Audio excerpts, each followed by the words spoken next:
Hello and welcome back to Abhyuday classes UP.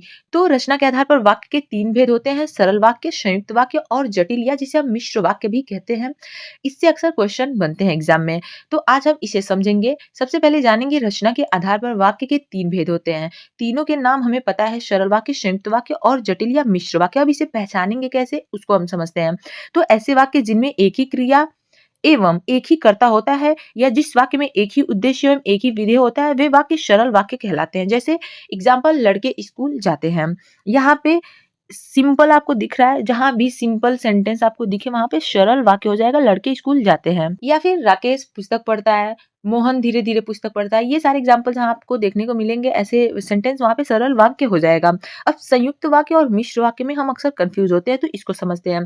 जिस वाक्य में दो या दो से अधिक स्वतंत्र, ये सारी चीजें छोड़े, आप देखेंगे ध्यान से, जहां पर आपको योजक शब्द और परंतु इसलिए दिखा, वहां पे सीधा हम संयुक्त वाक्य के साथ जाएंगे। एग्जाम्पल देख सकते हैं आप यहाँ पे, राम आया और मोहन गया। ये क्या है, यहाँ पे आपको योजक शब्द मिल रहे हैं और परंतु मिले, इसलिए मिले, तो वहां पे जोड़ के हमें दूसरा उसके बाद सेंटेंस बनता है, वहां पे संयुक्त वाक्य होता है। ठीक, तो योजक शब्द को ध्यान में रखेंगे, जहां पे आएगा आप सीधा संयुक्त वाक्य टिक करेंगे, आगे बढ़ेंगे। नेक्स्ट है मिश्र या जटिल वाक्य। अब ये नाम में ही मिश्र है, तो एग्जाम्पल सीधा हम देखेंगे, अमित ने वह घर खरीदा जो उसके चाचा का था।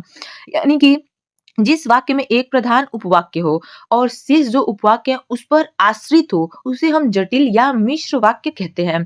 अब ये क्या है, अमित ने घर खरीदा है जो उसके चाचा का है।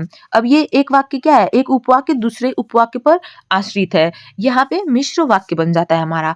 एक और एग्जाम्पल आप ले सकते हैं, मोहन को चश्मा लगवा दो ताकि वह शीघ्र पढ़ सके। तो मोहन को चश्मा क्यों लग रहा है, ताकि वह शीघ्र पढ़ सके। शीघ्र पढ़ना मोहन का क्या है, उसके चश्मा लगाने पे निर्भर करता है। ठीक, और मोहन चश्मा क्यों लगवा रहा है, शीघ्र पढ़ने के लिए, तो ये इस पे आश्रित है। यहाँ पे मिश्र वाक्य के साथ जाएंगे हम। लेकिन जहाँ पे आपको योजक शब्द और परंतु इसलिए मिलता है, वहां पे हम संयुक्त वाक्य के साथ जाते हैं। ठीक है, क्लियर है। क्वेश्चन आप एक यहाँ पे सॉल्व करेंगे, निम्नलिखित में से संयुक्त वाक्य पहचानिए। ऑप्शन ए में दिया है, मोहन धीरे धीरे पुस्तक पढ़ता है। मोहन को संयुक्त वाक्य पहचानना है हमें। तो संयुक्त वाक्य की पहचान मैंने आपको क्या बताई थी, आपको और जहाँ पे देखने को मिलेगा परंतु, योजक, जो भी शब्द है देखने को मिलेंगे, वहां पे संयुक्त वाक्य होगा हमारा। तो यहाँ पे ऑप्शन 3 के साथ जाएंगे हम। आई होप आपको समझ में आया होगा। सो गाइस, आज की वीडियो में बस इतना ही। मिलते हैं नेक्स्ट वीडियो में, तब तक के लिए प्लीज चैनल से जुड़े रहेंगे। धन्यवाद।